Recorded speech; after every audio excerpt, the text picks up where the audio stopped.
Okay, we're off. Hello, everyone. Hello. Good to see you. Good Hello. to see you. So excited for this next round table. I was just sharing before we went live.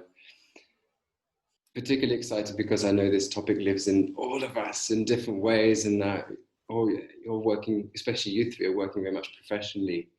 Let's call it with people in this topic. So I'm really curious and excited to weave this wisdom together, and always actually kind of, I feel shaky saying it, but kind of honored and humbled that people that they're choosing to kind of say yes to these new ideas and new topics and new explorations that we're doing with the temple. So thank you for showing up and thank you for saying yes. Yeah, and we'll send a love note to David, who couldn't make it today. So David, you're still with us in this conversation, very much so. We're gonna maintain the structure of these, and just to reinforce the structure of these around the tables, it literally is that kind of ritualistic practice of everyone in turn going around the table. So I will actually now define the table, because you probably all have different tables online. The talking stick. The talking stick is gonna go Rob, Angie, Chloe, Sarah, and then back to me. And we'll keep going around and see what emerges from that. Yeah, so as a first round, just to kick us off, just going to invite us all to share who we are, where we are in the world, what we do for people, and how we're connected to this theme being inner value, inner wealth and value, and authentic success, and the combination of all of those things. We might kick straight off with Angie, actually. Yeah, let's kick off with you, and then we'll come back to us at the end. Perfect. My name's Angie Cole. I am the creator of Untaming the Wild. And we do all kinds of things, but really the primary role that I play is I'm a business and leadership coach. And in particular, I am excited to work with people who are trying to do those things differently. And so that looks like bringing our intuition and our instinct into legitimate business practice, and integrating more feminine energies. And that doesn't just mean female, but just a different paradigm of business. The one we have is hyper masculine. I won't get on that soapbox quite yet, but just the idea that a lot of the ways that we've been told that business must be and that leadership must be in order to be successful is a bunch of hoo-ha, and really doesn't work for a whole lot of people, and leaves out so much of the world of creativity and possibility and innovation and sustainability and all of those things. So that's the world in which I work and play. So my connection to this topic, I certainly never started out thinking, well, actually, even that I would be a business coach. I knew I was a coach. I knew that that was my path, but I didn't know that was going to intersect with business. And I certainly didn't think that was going to intersect with money and money mindset. But as I learned pretty quickly, you can't work with people around their work and their business without touching that topic. So, that all started for me about 7 years ago in earnest. And I remember sitting in my little home office at the time, and I had big sheets of flip chart paper all over the walls and markers, and trying to figure out who the hell I am and what I do. And at the top of this one chart, I just wrote money, I wrote value, and I wrote worth.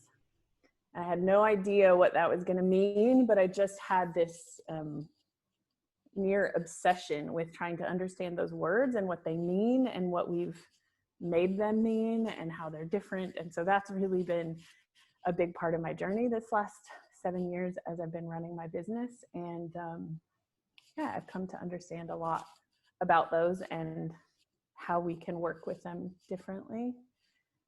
And then, my own personal journey with that has been recognizing how conditional my own positive self-regard has been, how conditional my self-worth has been. And so that's at the root of this for me, is removing those conditions and understanding how they got there and what to do about it.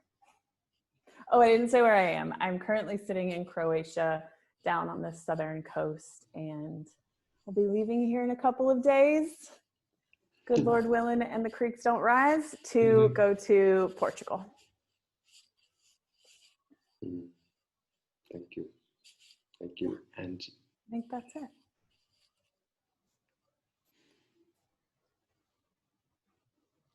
Oh, should I just take off? Yeah, next? just take off. Okay.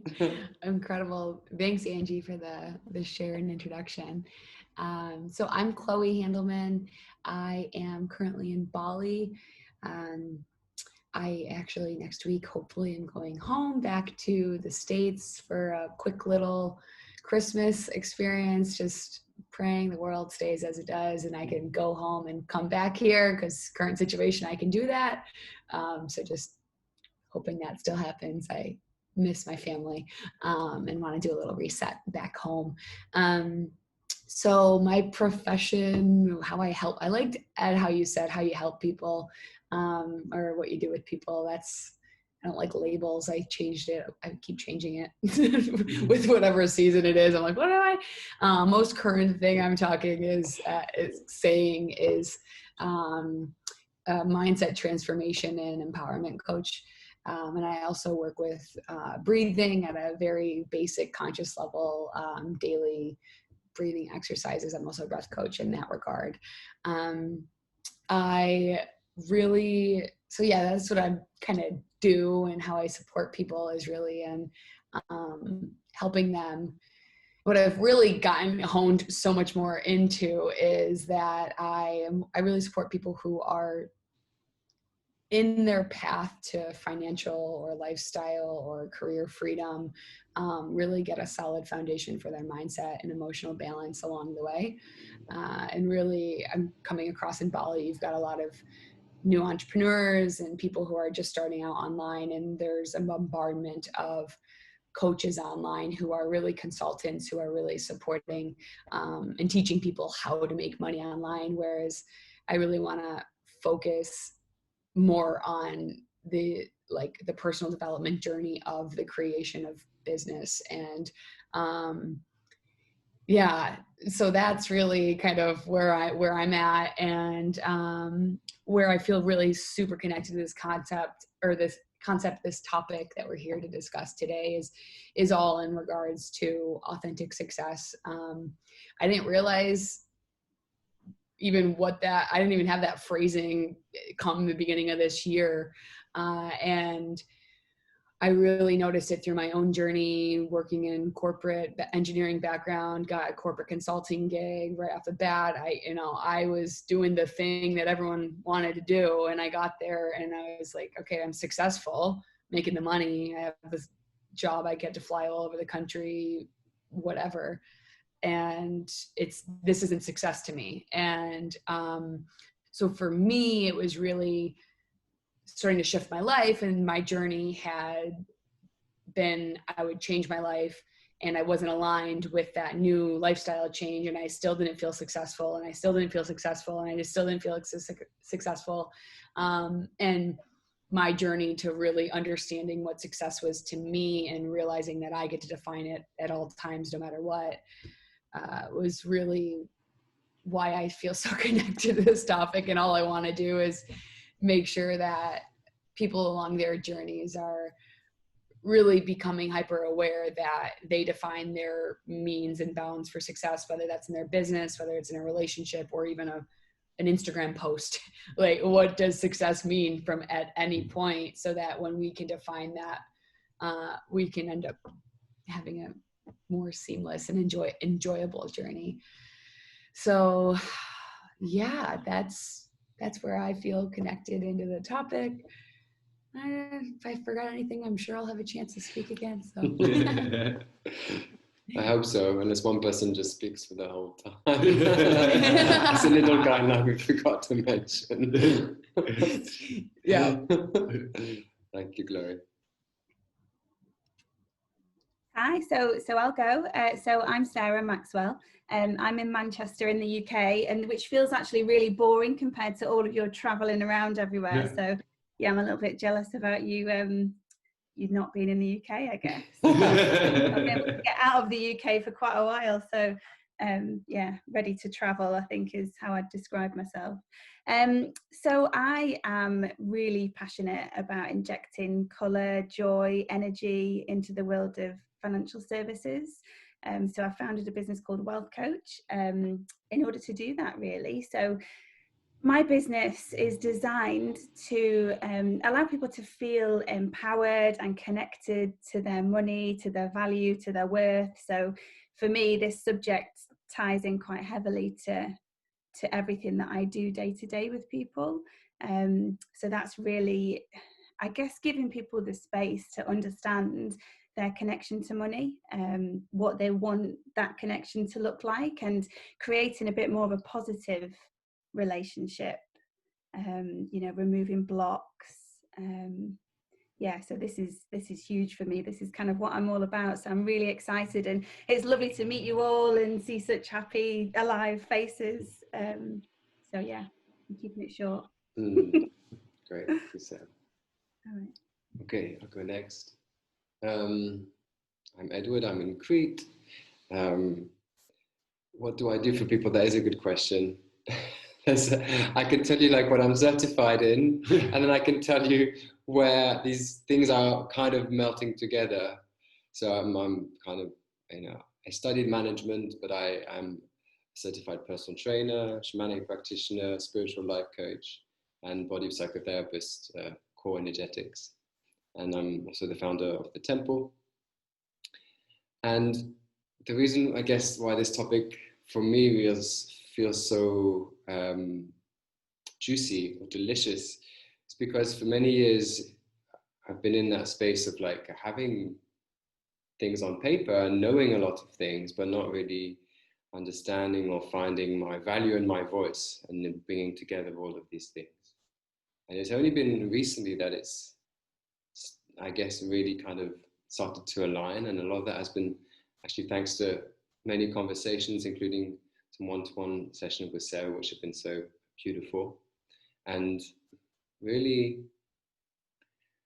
my journey with it has been one of seeing how colleagues or people in very similar fields would be offering their services, so sessions, workshops, retreats, and then realizing after years of kind of taking that road that wasn't really close. That's not really who I am, and I enjoy it and I can do it, but I wasn't feeling alive. I wasn't feeling that, I've hit that sweet spot where I'm in my space, in my leadership.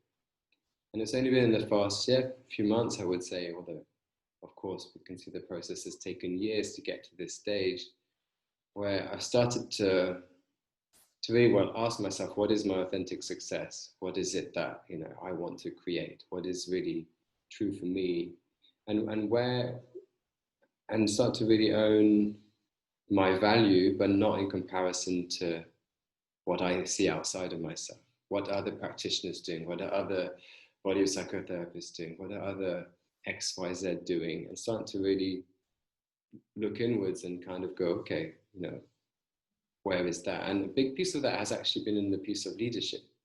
So we created the temple, it's been ongoing since 2017 in a very different format. This year it really shifted into this format, and it's still landing and growing. And a big piece has really been choosing, really, at some subtle level, choosing to own my leadership in this space, for example. And to choosing to own the value that I bring, which is still at times of intangible, and it's not as tangible as, I help people do this and that, and then there's a clear kind of value for that, or I help my clients move here to there, move from A to Z. I'm still understanding that. So that's my connection to this topic. It's still a work in process.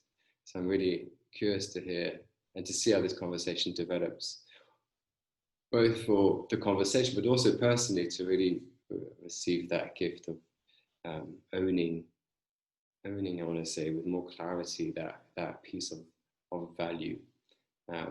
Money, success, value have such important challenges in my personal and professional life for as long as I can think of. I grew up very poor, used to go to charity shops. My parents moved to France when I was 5, were farmers, and for the first 10 years it was just really hard.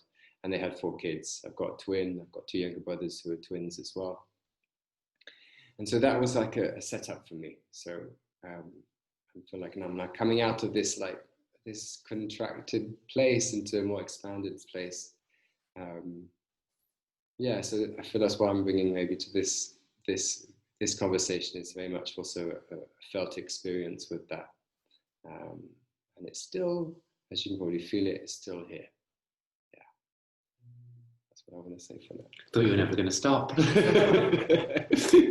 So, yeah, I'm Rob. And for those of you that can't see a screen in front of you or just listening, I'm actually sat on the couch next to Ed in Crete. And I run the temple with Ed, but my job as such is I'm also a body psychotherapist, but an executive coach and mentor, and I guess you call it fundraising strategist for NGOs and non-profits. So a lot of my clients are based in England, even though I live in Crete. And on this topic, because I completely forgot about this round the table, so I haven't thought much about it, but I've only been doing what I currently do for the last 5 years as something separate. Prior to that, I spent 20 years as chief executive of a charity in London. And that was working with different groups of people who, to fit into the terminology, we used to call them disadvantaged or disenfranchised. And it was a real passion for me to really show people their value, show people that they had a place in the world, that they were worthy of success, that they were worthy of receiving, and working with lots of different groups and organisations to achieve that. But the one thing I can sit back now and recognise was not seeing my own value in that, not seeing what I was worth and not seeing my place in the world. It was very much externalised to supporting somebody else to do something, but from a space of my mind, not feeling it for myself. And stepping out of that, I'm slowly being able to recognise that within myself and see my inner value and see my inner worth and be able to express that and ask for that in a way. So I'm really curious just to see what sort of wisdom comes from around the table today, because I think for me it's a journey I'm still on. But yeah, that's me. Nice and short. Nice.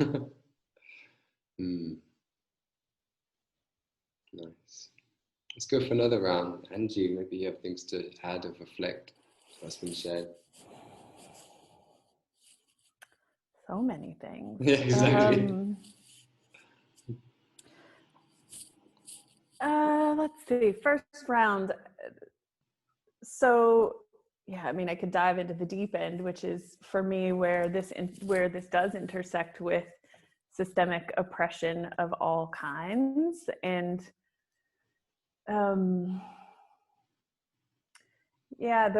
think to set the context. So the way I think about these different aspects and the work that I've been developing is looking at money, value, and worthiness as 3 separate things. And noticing that what I see as I started to try to untangle this was that we'd collapsed all 3 of those things. We'd collapsed wealth and money, and you framed it as inner wealth, but really outer wealth is also the thing. Like, people would come to me to work on their business and work on their careers, and then where we would pretty quickly bump up against was their sense of self-worth, that they were blocked around receiving more money and creating more wealth and stepping more into taking up space and expanding, because they had this deep sense of not being worthy, not being deserving. So as I started to untangle those, it became really important to me to be clear on that those 3 things are different, and how we understand them and define them in my work really matters. So money, obviously is one external thing that we use to reflect value. Value is a relationship. So something only has value if someone else agrees that it has that value for them. So value is highest when that match is the most, 100%. What I need and what you have are really high, have a high degree of, what's the word I'm looking for? They match up. Yeah. Alignment. Yeah, there you go. That's a great word.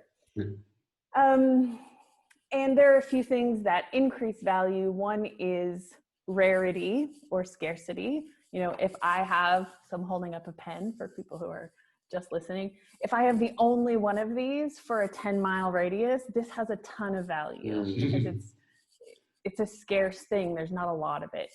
If everybody in 10 miles around has 100 of these sitting on their table, the value of it changes. The very same thing changes just depending on how much of it there is.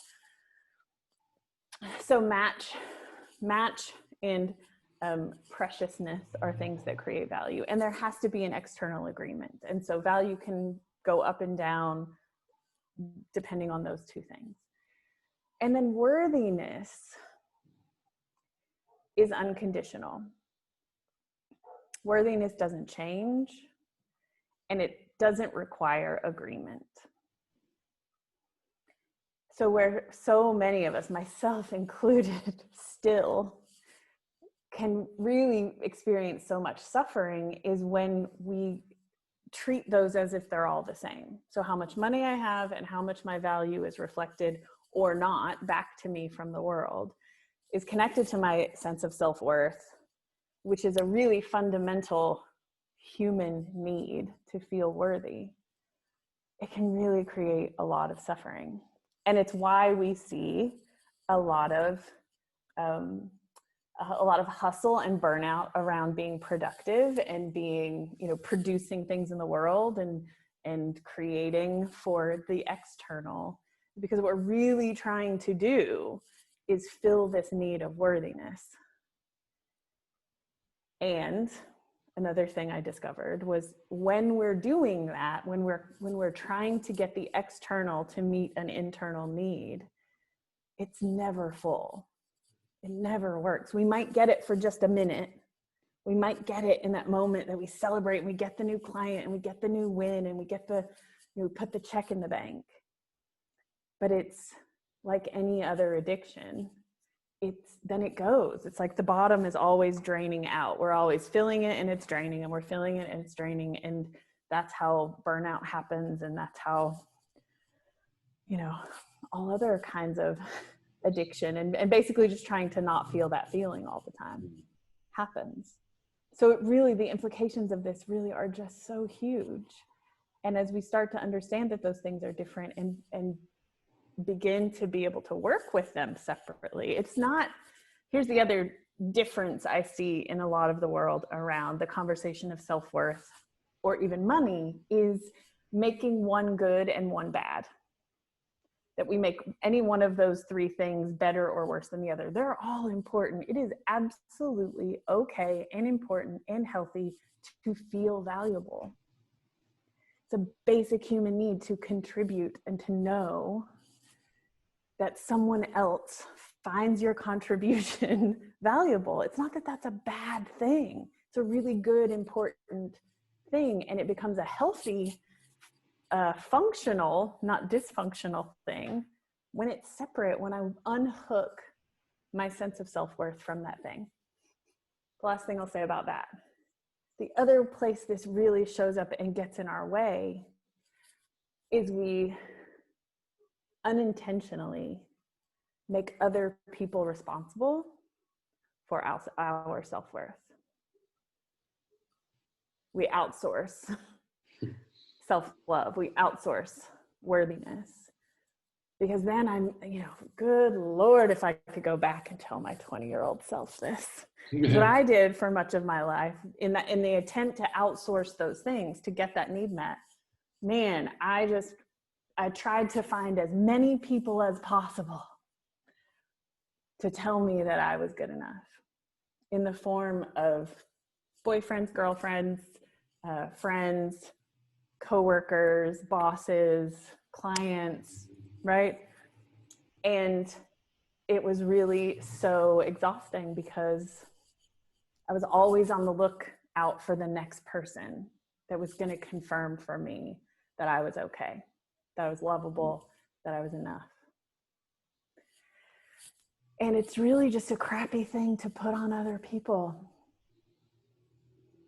So when we get this and when we start to pull these apart and relate with them differently, it also changes our relationships completely. That's what I'll say about that for now. Thank you. Yeah, thank you. Wow. That was incredible.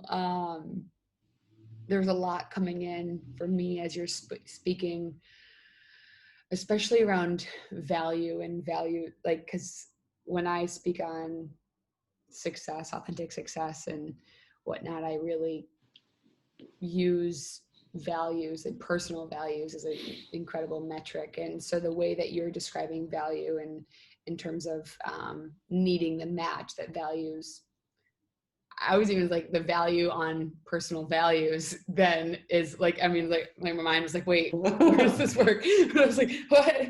But I was like, but like the value of personal values is then increased when there's the match. And so then if you're seeking to be valued by other people and in alignment, like what you're saying with other people, you are then more apt to then adopt those values that others have and or perceive others to have, because we've all in many Western societies have been conditioned in such a way to value doing, you know, the masculine energy in the workplace, you know, never giving ourselves a time to break and never failing, right? So like all of these different aspects.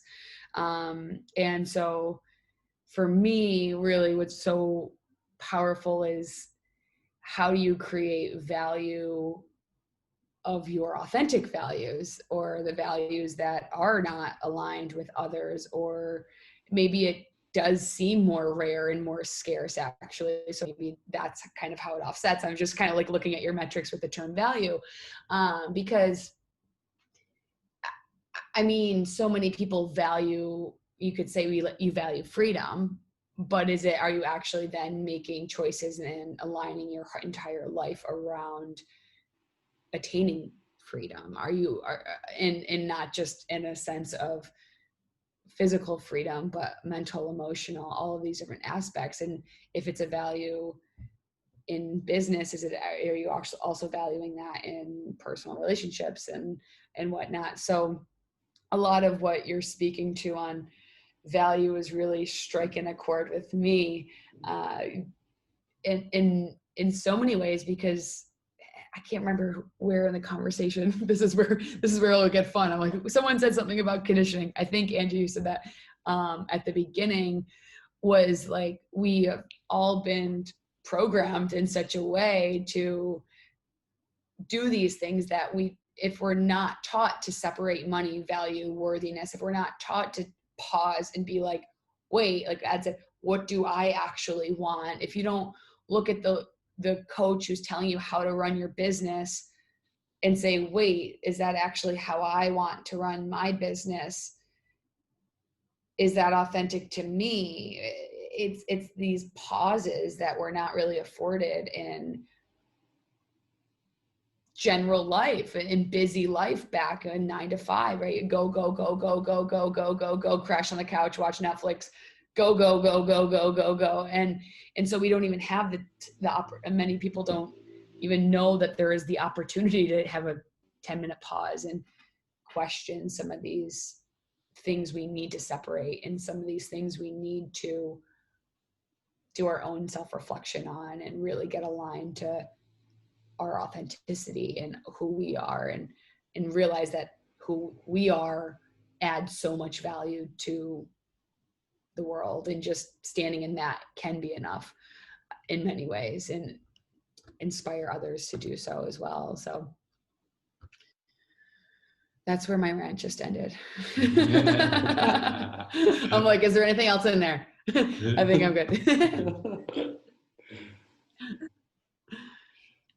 I love what both of you just said, actually. And one thing that really stood out for me, and I think it did the same for you, Chloe, was, you know, making other people responsible for your self-worth. That's absolutely like gigantic. It's one of the biggest things. And I truly believe that you can just take the decision. So I feel you can decide to know your own worth. I think it is just a decision away. And I think lots of things are just a decision away, but it takes making that decision. And it's quite a hard decision to make, because you've spent your entire life conditioned in the, oh, okay, so if that person thinks I've done a great job, then I've done a great job, rather than, oh, do I believe I've done a great job and that's actually enough?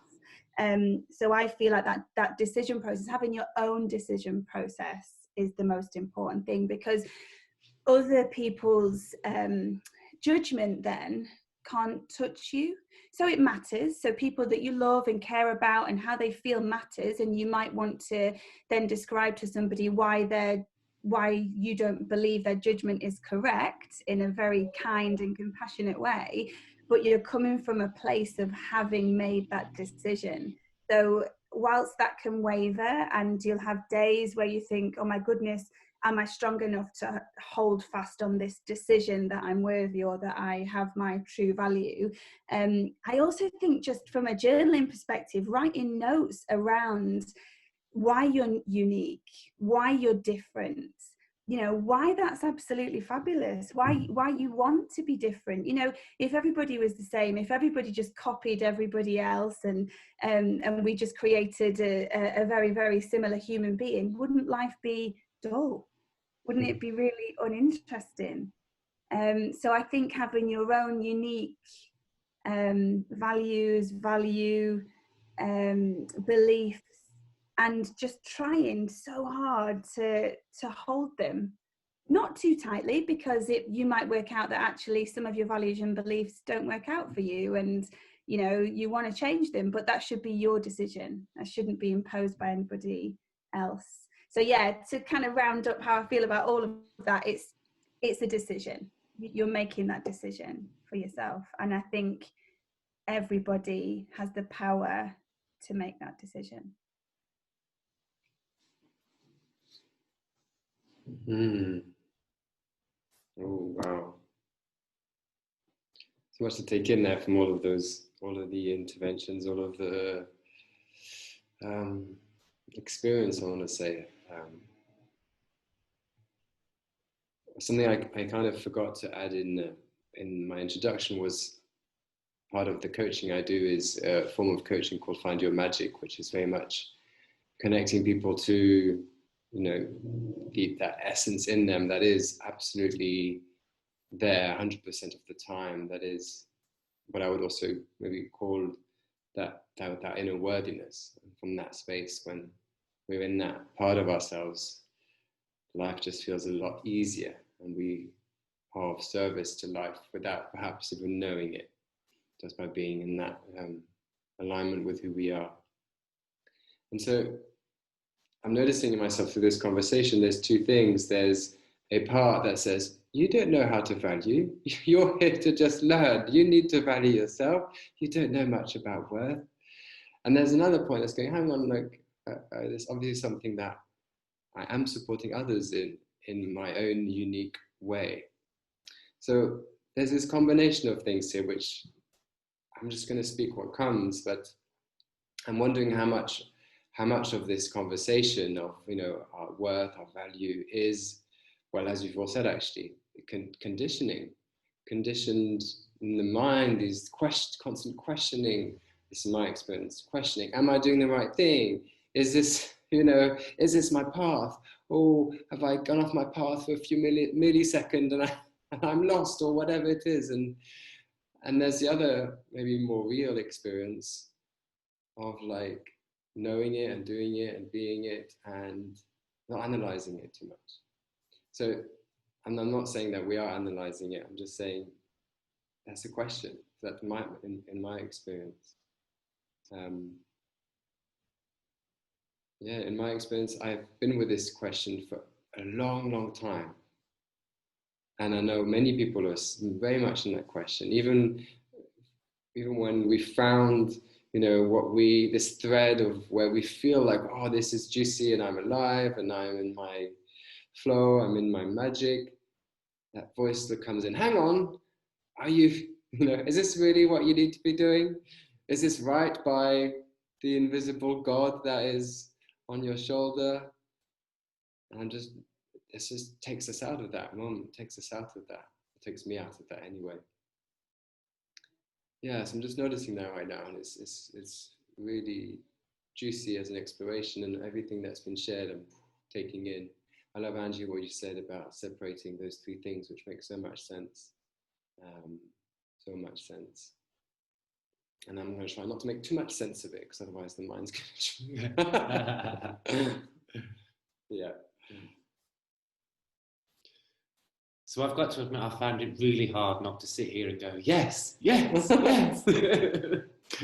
It's like, because I agree with everything that's been said. But when I think about it, to me, there is no such thing as inner value. I think, Angie, you said it, it's all about outer value. Because to me, if you say the inner value, then you're basically creating a scale. And for me, there is either you're worthy or you're not worthy. That's self-belief. And so everything outside of that is where the value is. It's where we place that value. And if I think about it as, the conditioning, the evolution, I see it as it's just our human condition. We're born, we go through a process of individualization as a baby, and we are who we are. We know exactly what we want as a baby. And then we start to place value and become conditioned by wanting to receive something. So we want to receive milk from the mother, or care from the mother, father, caregiver, and love and cuddles. So we place value on the outer thing rather than stay within what we want. And so we become conditioned to that, and we adapt ourselves, and we adapt our behaviors, we adapt our beliefs. And I think that just affects everything, every decision in life. And I think it's that looking outside for that value is losing that connection with the self. And for me, what I found is it's been very much about having to go back to that inner space of what is it worth for me? What is it the true thing that I really want in this situation? And I think we touched on it a little bit. One of my struggles has been, I'm a white male, privileged in Western society. And so I already have value just because of who I am and what I look like. And having a desire for equality and equity within life, I automatically see that as, well, I need to counteract that. I need to find a balance to counteract that in order to feel as though I'm not taking advantage of people, or I'm receiving my true worth because of what I'm giving, not because I'm a white privileged male. And so that becomes an inner struggle for me. And what I found over the last 5 years is that actually, what is the thing that I value the most? What is it I'm giving? And then, as Angie said, like going out into the world, and what's that value? And letting go of where someone doesn't see the value in it. There's not alignment, that's fine. It doesn't mean to say I'm any less worthy. It just means there is no alignment with this person, and being able to let that go. But also on the counter side of that, also seeing my value for what I provide, what I give in service, fits different environments. So not feeling guilty for doing what I do and charging what I would call a London price, and then coming to Greece and charging a fifth of that. And it's like, I don't feel any less worthy, or I don't feel any less value for what I'm providing for clients here in Crete to the clients I provide in London. But I see an alignment with my market, for want of a better word. And that's where I feel the value. That's where I can see it's coming from that inner space of this is the connection I want. So it's not about the actual dotted line pound sign or dollar sign. It's more about my connection, my alignment with that person. And I think that's always the struggle. That's the space where I have to go back to that inner conditioning. And it's like this is what it should be. Now, I'm X, I'm Y, therefore I'm worthy of this, or I'm not worthy of this. And there's like that constant struggle.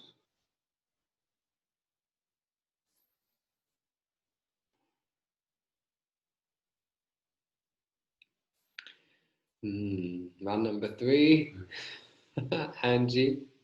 Ding, ding, ding. Ding, ding, ding.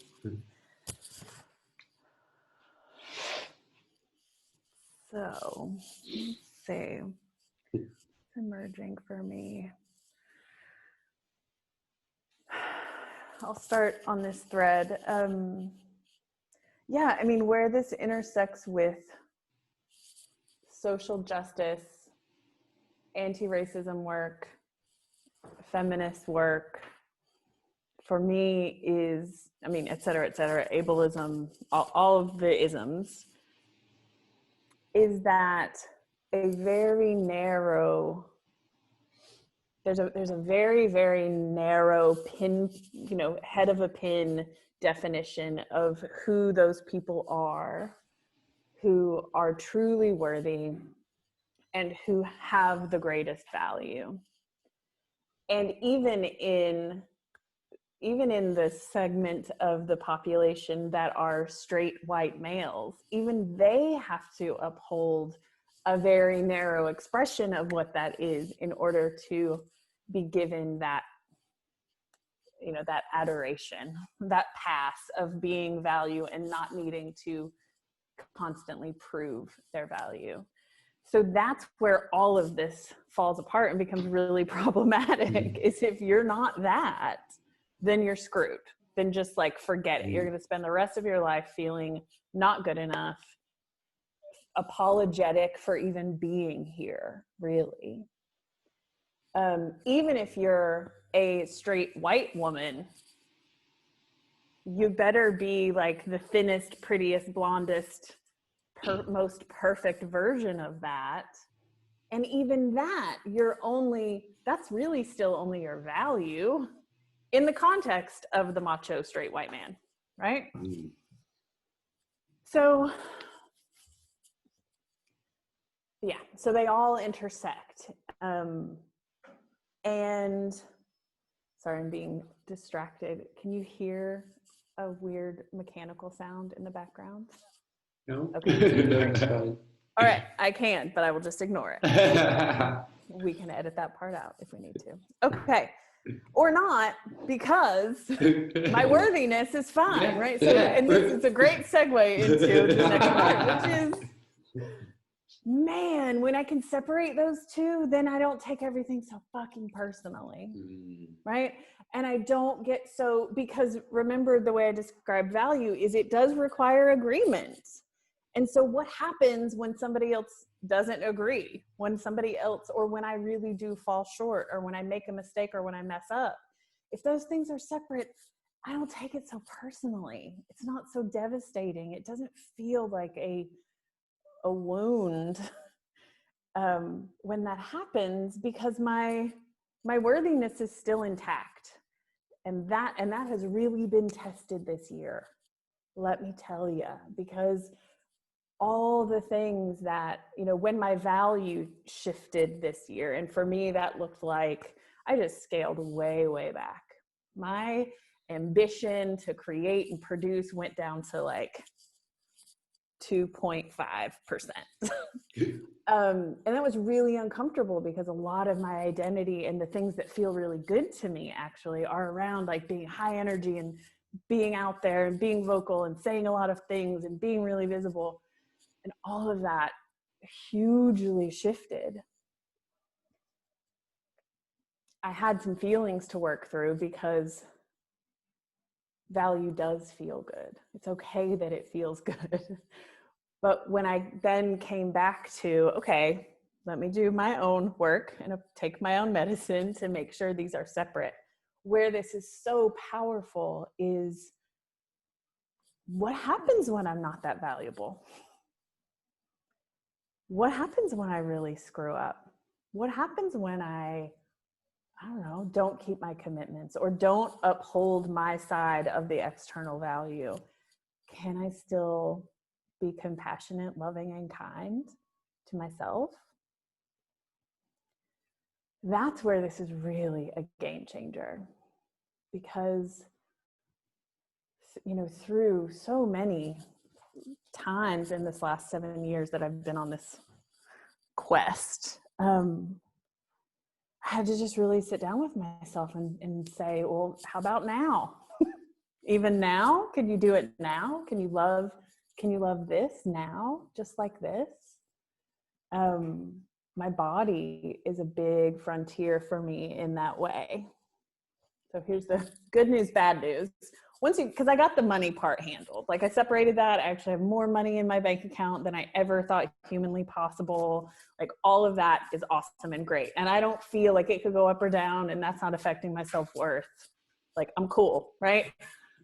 Well, bad news is once I handled that part, then I got to look at all of the other conditions that I had placed around my sense of self-worth and self-acceptance and self-love.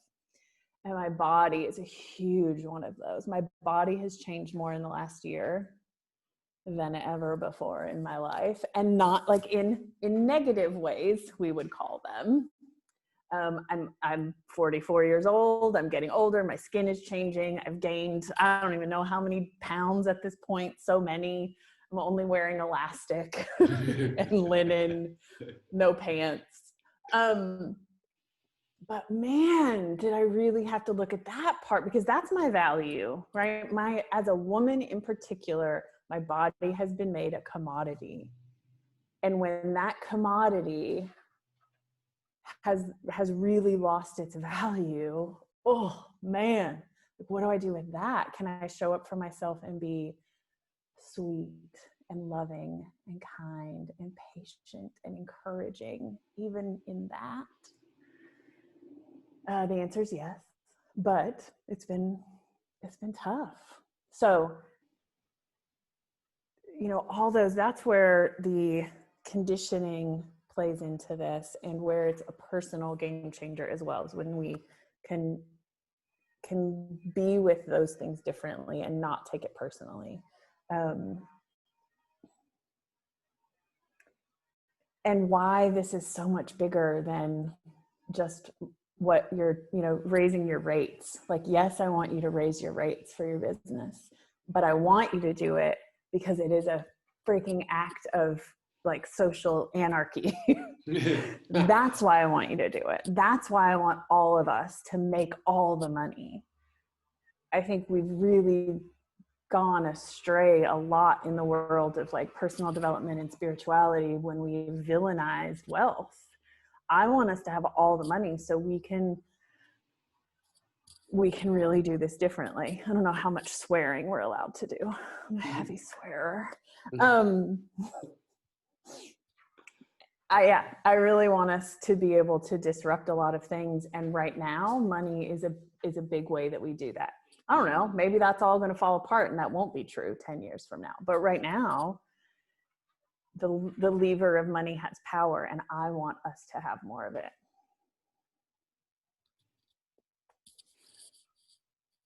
There we go. Oh, you always leave me with so much to go on. I appreciate it.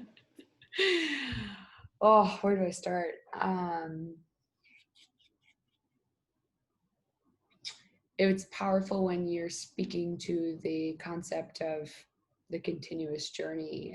I'm newer into my personal development journey. Started a couple of years ago, and supporting others as well. And it's interesting that I'm attracting people, obviously, who are just a couple steps behind me, you know, in that regard. And so they're so hypercritical on, and just as I was, and still continue to find myself in this loop to this day, like hypercritical on why haven't I figured that out? Or like if I go through a period of depression, I'm like, well, I'm a mindset coach. I meant to be able to figure this out, and I manage my emotions. Like, and then all of a sudden it's like, whoa, right? And then look to my mentors, look at my peers, look at my colleagues who are all 7 years into their journey and 50 years into their journey, and they still are learning the lessons, right? And so through my own experience of that, I then see my clients who have just found meditation literally months ago, or maybe haven't even tried it. And this hypercriticality of like, why can't I figure this out? And why am I running into this problem again? And the recognition that it's as we all know here on this call, it's a whole evolution. It's a whole journey. It's a whole deconditioning. It's like a whole return back to who we truly are. And it's interesting how within those first couple of years of our life, I mean, 7 years subconscious mind, if we go there, that rule of thumb, how much we can actually absorb. And then depending on when you start your journey and uncovering the conditioning and whatnot, but how much it affects us and for years and years. And then we think we've got it in one area, then suddenly it's there in another. And so I just think it's powerful, especially for me and at my point in my journey, to look up to people who have been in this space for years and years longer than I have, and known and experienced so much more. And yes, they still are doing the work. And it's like, then when it's a time for me to do the work, this is all part of it. And it's all what I enjoy in it. And it's like, then a problem comes up and it's like, okay, what am I going to learn from it? Right. And I mean, when I was in that, it was just a month ago, actually, I had about a month of, you might hear some dogs. A month ago, I had this period where I was really quite in a dark place. And every single day I was like, what is the beauty and the lesson that I'm going to learn out of this? I'm really sorry if that's loud. And I was like, what's the beauty and the lesson? And I spent a week still dark, couldn't see lesson. And I was like, finally ends up out of it. And then the lessons drop. That's fine. That's right. It's not what's dogs. the lesson you can learn from this? That our dogs are not friends. A friend is over and their dog doesn't like our dog. But yeah, so it's just even having that openness and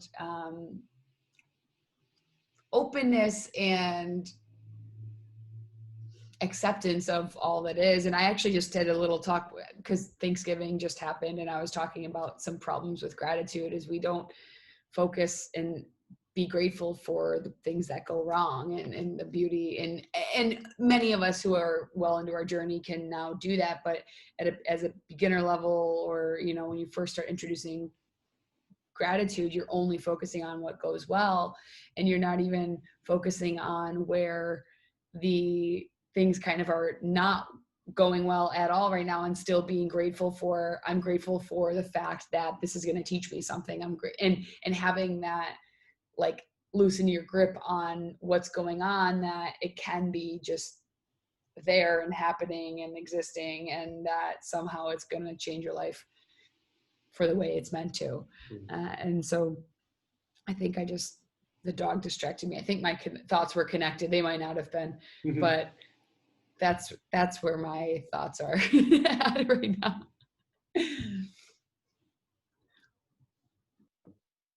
I love all that. And that kind of what really came up for me when you were talking then about sort of not having the gratitude, and what Angie said earlier about, other people's judgment.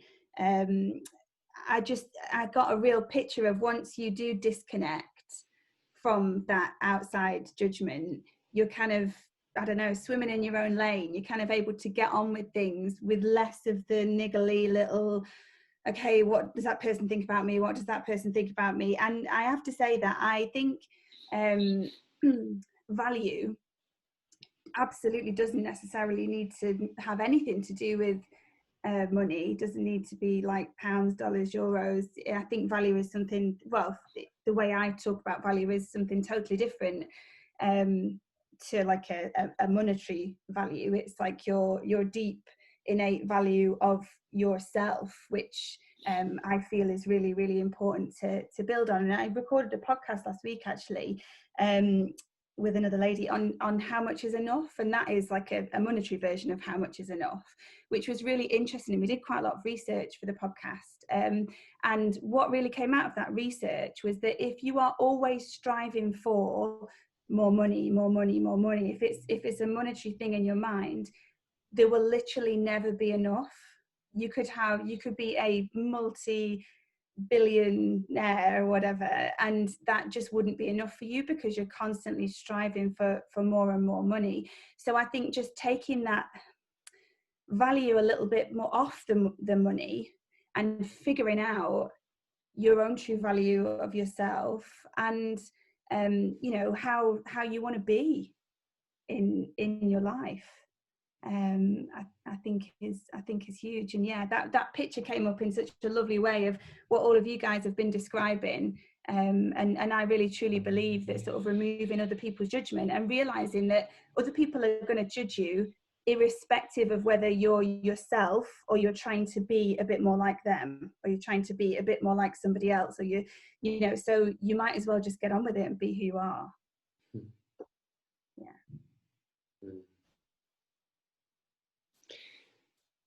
Yeah, that's also what I'm really receiving from this conversation, this the being who you are and the authenticity, but not from a mind level, from a real kind of intimacy. And that's something I feel like I'm missing in some level, like, you know, feeling really intimate with my business, you know, feeling really intimate with I don't know, what I want to be doing, what I want to be sharing with my message, you know. And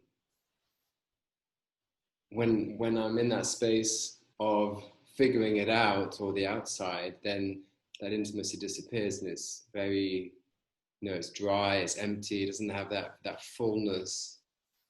Everything's a bit more contracted, and, you know, it's that kind of caffeine do vibe, and I experience it very much as that dryness when I'm intimate. I pause. Someone might share the word pause. I pause and I reflect, and I kind of sit down and go, okay, I'm sending this message, you know, what this one small 2-line message on Facebook, how can I be intimate with it? What's the energy I want to put forth with it? What's my value that I want to put into this? And I don't do it often. I know from our coaching with Sarah, that's one thing I need to focus on. That came from our last session.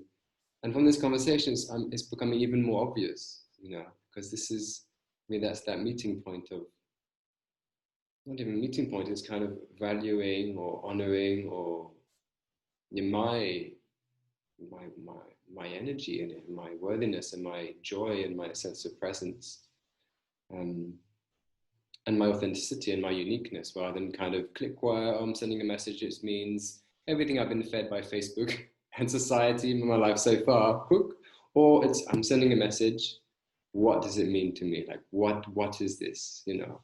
And that's why I really love this exploration of the temple. Like, I'm really exploring these, for me, they're like concentric circles of our temples, our personal experience of source, our body, our home, our relationship, the temple of, you know, our hobbies, the temple of our partnerships, our friendships, the temple of our work, our websites, and how, like, all these different spaces that we can make like unique and authentic and of deep value, because I'm bringing the fullness of who I am to this particular space. So even in this Facebook message that I'm writing, you know, and I really want to remind myself is, how can I just pause and drop into the experience, the value, the worth, the success of what it means to me right now to do that. I'm really getting that from this conversation, and yeah, it's beautiful. So much wisdom. I've had different words coming into my head as we've gone round the table, and it started off as individuality, then connection, but now I'm going to steal intimacy. Because for me, I was trying to apply what you've all said to my own story, and I was thinking how as individuals we adapt to our audience. And it's like what is value to me might be different to what is value to my mother or my father or my friends, and so I constantly adapt in order to have that. So if I want love from my mother, then this is the value I need to show to her. Or if I want love from my friend, this is the value I need to show to him or her. And I think that takes us away from what we really want. What we're after is the love or the connection with that person, but we're not actually placing the value on what it is we want. We're placing it on what the other person wants. And it becomes more about the connection rather than that inner self. And for me, I think one lesson that I can take away from this is actually it's more about intimacy with my needs, my value. What do I want? And I realised that if I go back 10 years, that individuality, that sense of connection, it was very much about the pound. It was about having the London apartment. It was about having the £50,000 BMW. It was about that's how I fitted in. That was where I saw my value. It was like I judged it in comparison to other people. How did I fit in? How did I compare to them? And I can look back now and say, actually, no, it's not that, because I place maybe more, if not equal amount of value in my life at the moment on that sense of freedom. You know, I'd much rather be in a position where if I get up in the morning and I want to go to the beach, I can go to the beach, rather than earning the money and having the extra money in the bank. And so I'm more focused, I feel more focused because I'm more intimate with my needs rather than the needs of a collective and needing to fit in with that collective.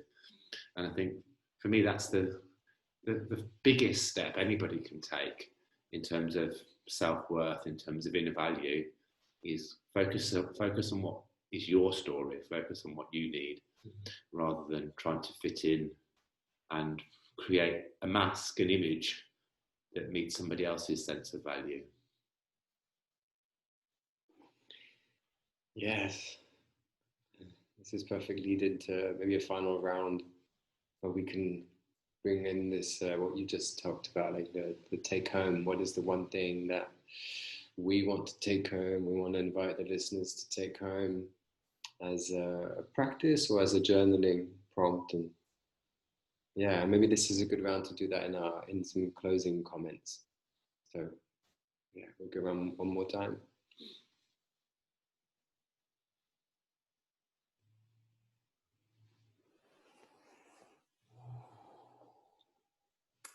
So, let's see. Well, I guess I'll weave this in. So my practice right now, as Chloe said, because I'm still very, very much in my own journey. If anyone had told me that personal development never ended, I probably would never have started. Because it never ends. Just when you think you got it, then you get a new lesson. You get to learn more. So my practice recently has been a little something like this. And I think this definitely lends itself to some journaling. So when I notice I'm feeling worthless, essentially, when I notice I'm feeling icky, when I'm feeling disconnected from my sense of self-worth, because that's my worthiness doesn't change, but what can change is my connection to it. And I probably don't have to describe what that feeling feels like. We know what that feeling feels like. When you're just feeling yucky, if you notice you're saying mean things to yourself, or even just, trying to escape. That's often my indicator, is when I'm like, where are all the cookies and the booze and the TV and the soft things that I can wrap myself in? So when I notice that happening, I stop and ask myself, what story is this connected to right now? What narrative is being played out? Here's a little hint. It's probably not one that you created. It's probably one you inherited. That's the good news. That was so freeing to me when I realized that it's not mine. I didn't make it. It's a tangent I won't go on, but it's really important. So what story is this feeling connected to? So as I shared, mine's been a lot around my body right now. And so the story might be, my partner's going to leave me and never want to, have sex with me again. I'm disgusting and gross. I am just like my mother. I'm, just all the stories. What are the stories that this is connected to? And it's really helpful to just write those all out. And especially if this is new for you. So I'm not at the place anymore where I need to write them just because I'm really good at that kind of purge. I can do that as I'm standing, like waiting for the dishwasher to finish. but if writing is helpful for you, just let them all run out. Even the ones that you would never say out loud because they're that terrible. It's okay. Those are some of the most important ones, the ones that feel unspeakable. Just write them out. What are these stories? If it's helpful, where did those stories come from? Who said, who decided that was true? Who decided it was true that my partner was going to leave me and never want to have sex with me again? So if that's helpful, do that part. If it's not, let it go. And then the last part is what story is actually true? What's a different story I can tell? One that's actually true, one that I get to create.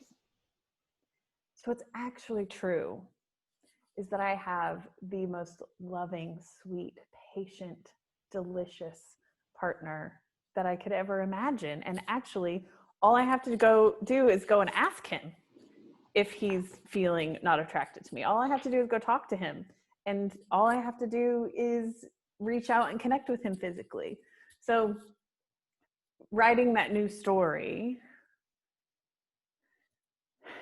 just gives me a whole new world of possibility. And it's actually the one that's true. That other story just isn't even true. It's just a made up fairy tale. And the other thing that's really powerful about getting those old stories out is they get pretty ridiculous pretty fast. Like they lose their air pretty quickly, which is good news. And over time, when I start to see the same ones showing up over and over again, then I get even more clues about where they came from and how I can begin to dismantle them. So that's my takeaway.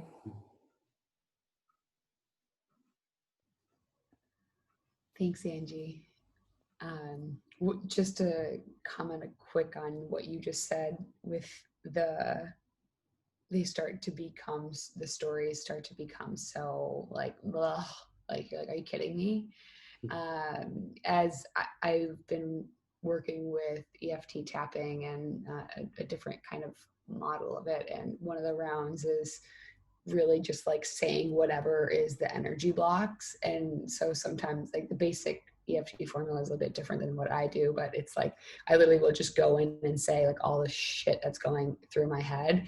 And by like the third round of me like tapping and saying, I'm like, are you kidding me? Like I'm like, I don't like, or no one's gonna ever want to work with me. No one's ever gonna want to work with me. Or no one's gonna ever want to work with me. And then I'm like, are you kidding me? By the end of it, I'm like, I can't get through the round fast enough because I'm like ready to say the truth. And like, and then it is then because you acknowledge it, like look at the monster under the bed and you're like, you're not that scary. You actually look like Monsters Inc., right? Whatever, Sully, or I can't remember his name. But like, so that was just a quick call out on that it's just, once you finally acknowledge it, and that some of these really hard ones to see are going to be hard for a while, but as you, again, talk more up, it's powerful. So that wasn't my takeaway. I just needed to make a quick comment on that.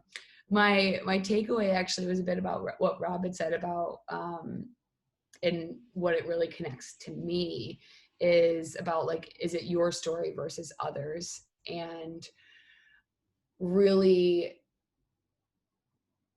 giving yourself the opportunity whenever and as soon as you start to recognize that there's a misalignment, and that's even between yourself and others, but even yourself within yourself. Like, for me, most recently, it's like I'm so obsessed with my freedom, unbelievably obsessed with my freedom.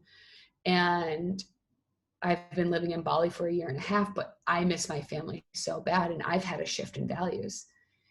And so many people are like, are you crazy? You're going to go back to that? And I'm like, I know it sounds crazy.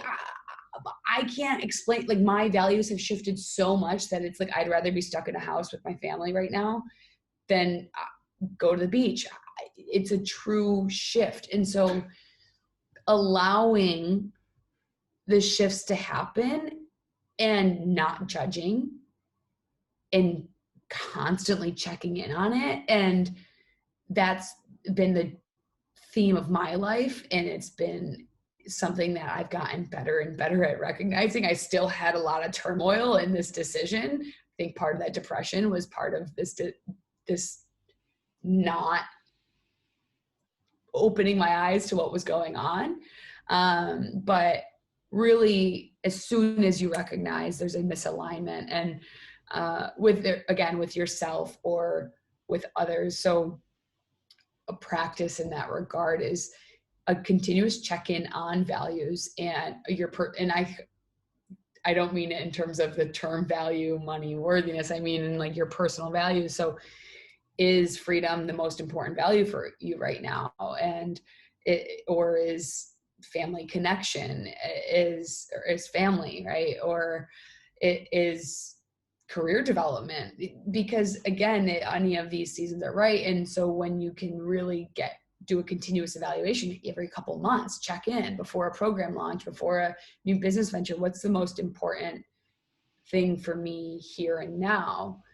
And by doing that check-in, then that's how we can define if we were successful in that period of our life or in that business venture or whatever. So, okay, my values right now for the next couple months is family, career development, and maintaining physical health right now for me. So for the next 3 months, my success is going to be if I reach these 3 values. If I don't have as much freedom, that's fine, because I have declared and understood, and these are my metrics, and I'm constantly going up against and looking at these and making sure that they're unique to you and what you are really actually important. And that comes with the decision that we are going to put our lane, we're going to swim in our own lane, just focus just on that, and let the opinions of others be so firm in your decision that you're like, that they can't even get in there. You're like, no, I'm going home. And they're like, okay. Right. So yeah, that's what my takeaway and my suggestion is, that checking in on the values, continuously cross-checking in your current season, and gauging your personal success based off of that.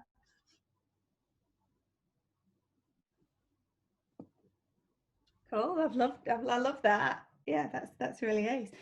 For me, what definitely came through there, and Rob, when you said about your kind of old life versus the life that you have now, and that being, I guess, probably a decision to do that really like hit me. So you decided to do what worked for you, which is fantastic, rather than fitting into the space that you'd fit into for all that time, which is lovely. And I wrote down, like, just after you'd said that, be yourself, be different, be brave, don't fit in.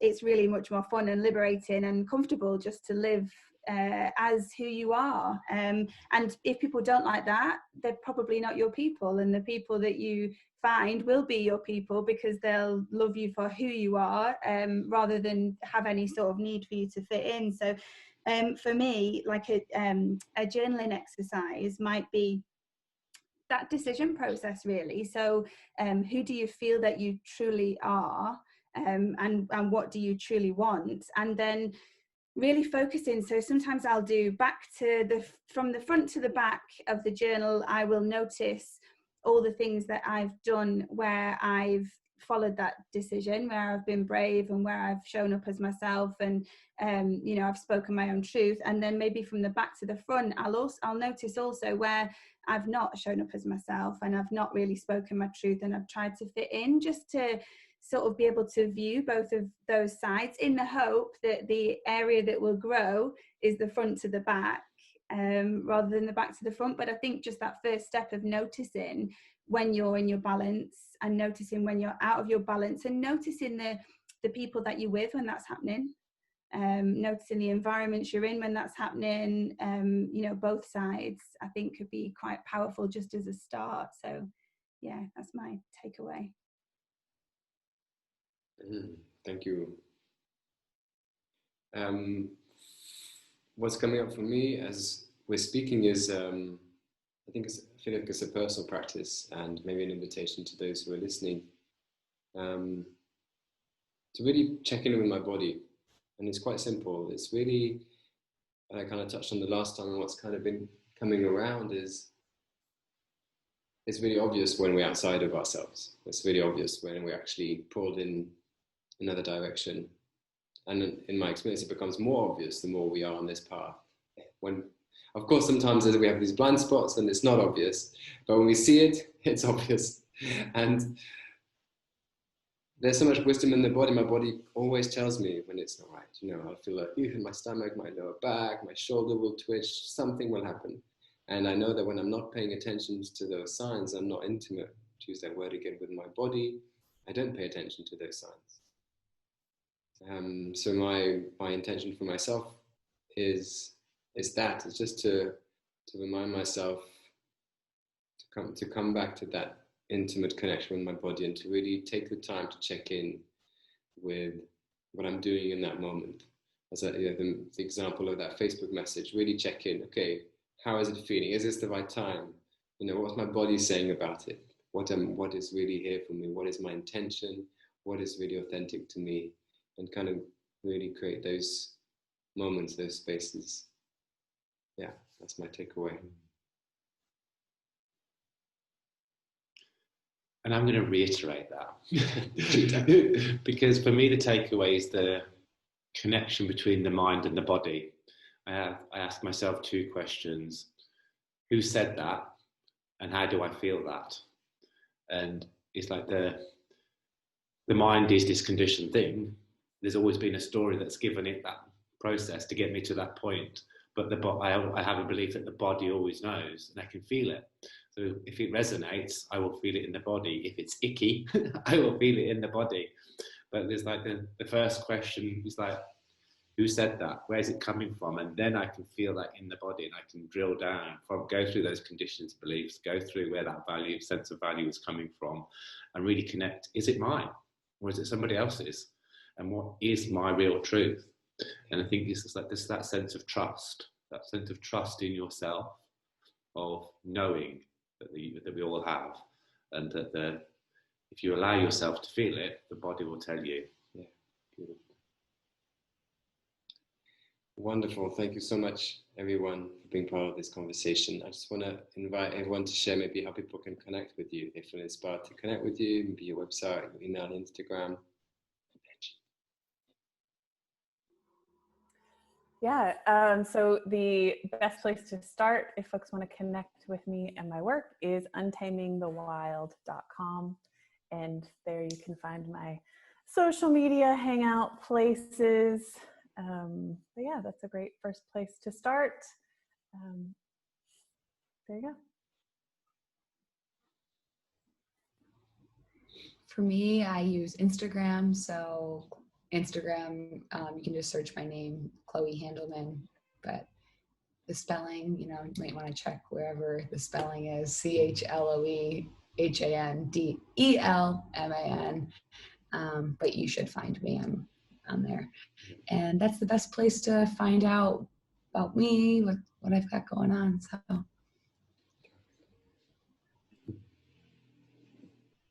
Yeah, for me, it's my website. So www.wealth-coach.co.uk.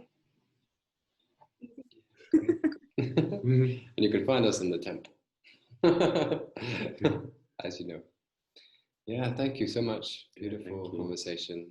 So many gifts everyone has to share. I'm blown away every time. I need a few hours to integrate it all, but thank you. Yeah, and hopefully see you soon. Thank you.